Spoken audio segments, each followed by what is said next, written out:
Bonjour à toutes et à tous, bienvenue dans Art et Marché, l'émission qui vous ouvre les portes du marché de l'art. Et cette semaine, nous rentrons dans la semaine de Rétromobile, l'événement incontournable dédié aux voitures de collection. Au cœur de cet événement se trouve une vente aux enchères officielle. Et pour cette édition 2026, Rétromobile inaugure un nouveau chapitre en s'associant à Gooding Christie's, né de l'acquisition de Gooding & Company par Christie's, finalisée en 2024. À l'occasion des 50 ans du salon, nous recevons Oliver Camelin, Managing Director EMEA de Gooding Christie's, pour évoquer les ambitions de ce partenariat et les enjeux du marché des automobiles de collection. C'est parti pour Art et Marché. Cela faisait des années que Christie's n'avait pas organisé de vente aux enchères de voitures de collection. La maison de vente s'est repositionnée sur le secteur grâce à l'acquisition de la maison spécialisée Gooding & Company en 2024, créant ainsi Gooding Christie's. Pour parler de tout ce chemin parcouru jusqu'à Rétromobile, je suis ravie d'être en présence d'Oliver Camelin. Bonjour, merci beaucoup d'être avec nous. Bonjour Sybille, merci pour l'invitation. Vous êtes Managing Director EMEA chez Gooding Christie's. Et donc, toute cette acquisition correspond déjà, revenons un tout petit peu en arrière avant de parler de Rétromobile, cette acquisition, est-ce qu'elle correspond à un moment important dans l'histoire des enchères des voitures de collection? Pour la faire plus simple, est-ce que 2024-2025, c'est une des belles années pour les enchères de voitures de collection? Absolument, ce sont de très belles années pour les enchères et les maisons d'enchères, surtout dans le domaine des voitures de collection. Pour nous, tout particulièrement, en effet, grâce au rachat de Gooding par Christie's l'année dernière. Cela s'est fait tout naturellement et par volonté d'avoir une offre complète, comme c'était déjà le cas avant chez Christie's, et de donc rajouter le département automobile à son fief. Quels sont les ordres de grandeur? Est-ce que vous avez un peu les chiffres clés? Prenons 2025 de cette année qui vient de s'écouler du marché.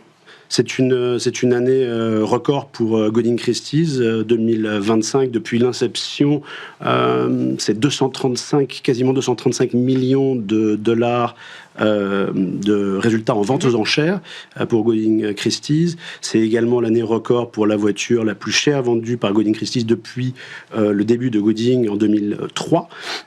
Avec une voiture que l'on verra tout à l'heure. Mais oui, c'est une année record. Le marché se porte particulièrement bien et nous sommes très confiants pour la suite. C'était pour quel modèle, du coup, le record? C'était pour la Ferrari 250 GT California, qui est un cabriolet très élégant, dont ils ont fait que 2 exemplaires en aluminium, comme c'était le cas de cette voiture-là. Donc Gooding, jusqu'à présent, donc sa création est aux États-Unis. Là, c'est donc un développement en France. Est-ce que les collectionneurs sont différents? Est-ce que le collectionneur français de voitures de collection est spécifique? Oui, en effet, ils sont différents, les collectionneurs sont différents, ils ont évidemment tous la même passion commune de l'automobile avec un grand A, mais c'est vrai que la manière de faire et la manière de collectionner va être différente d'un collectionneur à un autre, pas seulement d'une manière territoriale, mais aussi selon le désir et le souhait de chacun et ce que les gens veulent faire avec les voitures. Parce que pourquoi en France on les utilise différemment? Il y a peut-être par rapport aux États-Unis, en effet, un vieux principe en France qui n'est de pas trop montrer de signes ostentatoires, de signes extérieurs de richesse, etc. Le vieil adage pour vivre heureux, vivons cachés, n'aide pas forcément le fait de pouvoir se servir de ces très belles voitures, pas au quotidien. Je dirais que ça, c'est vraiment chacun voit midi à sa porte pour ça. Il faudrait, c'est ce que disent beaucoup de gens qui sont passionnés de mécanique, mais on a des collectionneurs, on a des clients qui adorent leur voiture et qui adorent leur collection, mais qui la voient plutôt comme une collection statique et comme un musée. Et c'est leur plaisir, c'est leur droit, et c'est des voitures qui sont parfois neuves ou quasiment neuves et qui roulent pas. Qui sont entretenues, qui sont prêtes à rouler, mais qui roulent très très peu. Et d'autres qui veulent en effet rouler fréquemment, faire participer à des événements, etc. Et en termes de tendance, qu'est-ce qui est le plus prisé aujourd'hui quand on regarde le marché des enchères automobiles? Il y a plusieurs tendances qui sont assez importantes. Il y a une sacrée modernisation qui s'est faite les dernières 10 années avec un vrai shift démographique, avec des collectionneurs de plus en plus jeunes, fortunés de plus en plus tôt, et qui vont avoir la même envie que souvent, à savoir obtenir des voitures ou acquérir des voitures qui sont les voitures dont ils rêvaient quand ils étaient jeunes. Le fameux syndrome de poster de la chambre de l'adolescent, et de s'offrir, pour commencer, en tout cas, une de ces voitures-là. Et donc, ces voitures sont les voitures les plus récentes. Donc, c'est vrai qu'avant, quand on parlait de voitures de collection, on parlait de voitures qui avaient 50, 60 ans, même parfois 100 ans, comme on en a dans notre vente à venir. Aujourd'hui, celles qui sont les plus prisées, et on voit les batailles d'enchères les plus importantes, sont sur des voitures très récentes, des voitures qui ont 10, 15 ans, 20 ans, pas plus. D'accord. Pourtant, une voiture de collection, c'est pas de 30 ans. Moi, j'avais lu ça quelque part. Alors, la voiture de collection, pour ce que l'État définit, pour tout ce qui est importation, etc., oui, c'est comme ça que c'est défini pour une voiture qui a plus de 30 ans.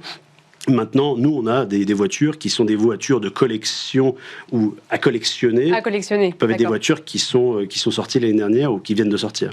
Et donc là, dans quelques jours, va avoir lieu la vente Rétromobile. Donc, en fait, autour de ce salon Rétromobile, il y a plusieurs ventes aux enchères, mais Christie's Gooding, maintenant, vous êtes la vente officielle Rétromobile. Qu'est-ce que ça change d'être la vente officielle? Est-ce que ça change quelque chose? C'est fabuleux. C'est, comme vous l'avez dit, pour nous, tout comme pour Rétromobile, c'est extraordinaire parce que si on resitue un petit peu le marché de l'automobile mondialement parlant, Rétromobile est la deuxième plateforme internationale dans l'année, juste après Pebble Beach en Californie, qui a lieu durant le mois d'août. Et c'est là où il y a le plus grand afflux de collectionneurs venant du monde entier qui viennent à Paris pour cette semaine automobile à Rétromobile à la fin du mois de janvier. Ça dure une semaine. Rétromobile fête ses 50 ans.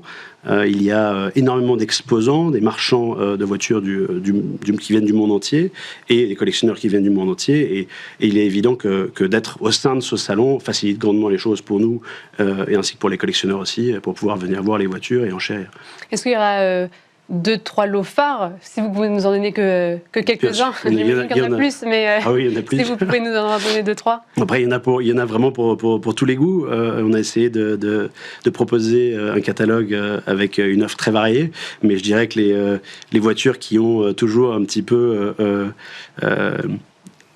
qui sont sous le feu des projecteurs vont être les Ferrari. Et on est particulièrement heureux d'avoir quelques grandes voitures de la maison Ferrari, aussi bien en voiture de collection, pour revenir à ce qu'on disait, sur une voiture comme une Ferrari 250 California, châssis long, une voiture qui était faite à l'époque par Scaglietti, qui est un grand designer automobile dans les années 60. Vous avez sa sœur, qui était la Ferrari 250 GT berlinette, qui est donc un coupé de place, dont on se servait beaucoup pour faire des compétitions comme les 24 heures du Mans, etc., ou le Tour Automobile de France, par exemple, à l'époque.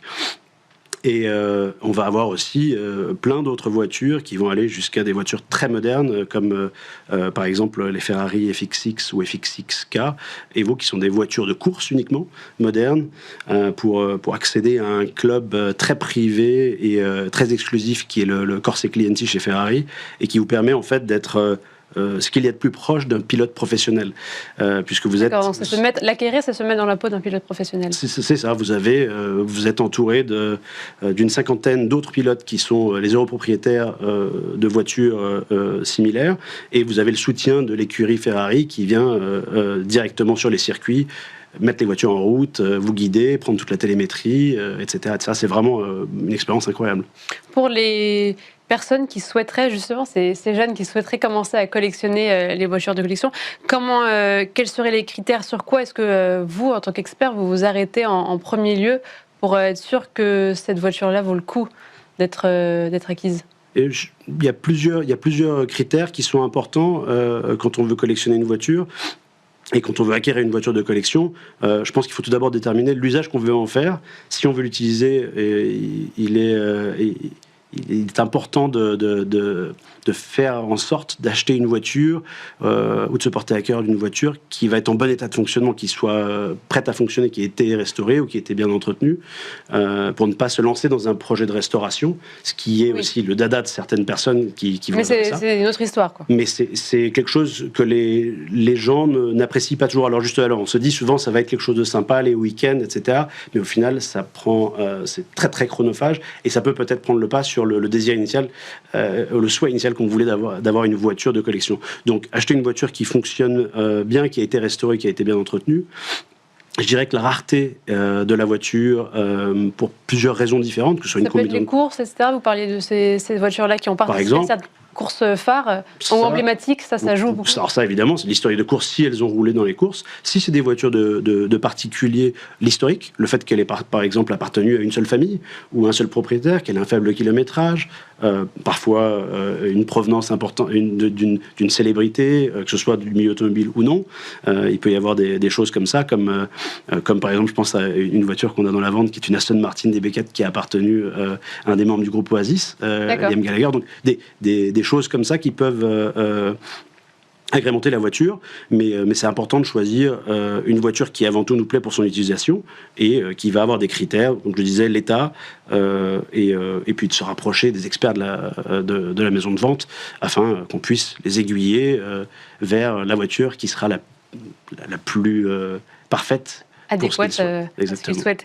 Et donc parmi les autres volet de ce partenariat avec Rétromobile, c'est une expansion à l'international. Absolument. Ça va être une pierre à l'édifice dans l'histoire de Rétromobile assez importante. Ça va être en effet quelque chose d'important pour Rétromobile comme pour Godin Christie's, puisque c'est un développement en 2 volets avec Paris à la fin du mois, donc le 29 janvier, et par la suite New York, avec pour la première fois Rétromobile à New York, qui sera fin février de cette année aussi.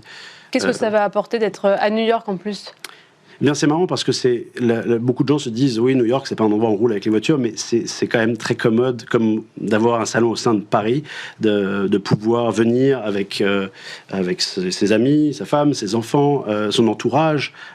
C'est beaucoup plus simple d'aller à New York ou d'aller à Paris que d'aller ailleurs pour ça. Et le fait d'avoir, si vous voulez, quelque chose avec l'automobile de collection à New York, nous apporte une nouvelle territorialité qu'on n'avait pas. New York, c'était pas une place où les voitures de collection avaient un salon ou avaient une importance particulière, alors que les maisons de vente aux enchères, l'art... Oui, il y a tout un marché à développer maintenant pour les voitures de collection. Là-bas. Exactement, oui. Merci beaucoup, Oliver Camelin. Je rappelle que vous êtes Managing Director EMEA chez Godin Christie's. Et merci à vous toutes et tous de nous avoir suivis.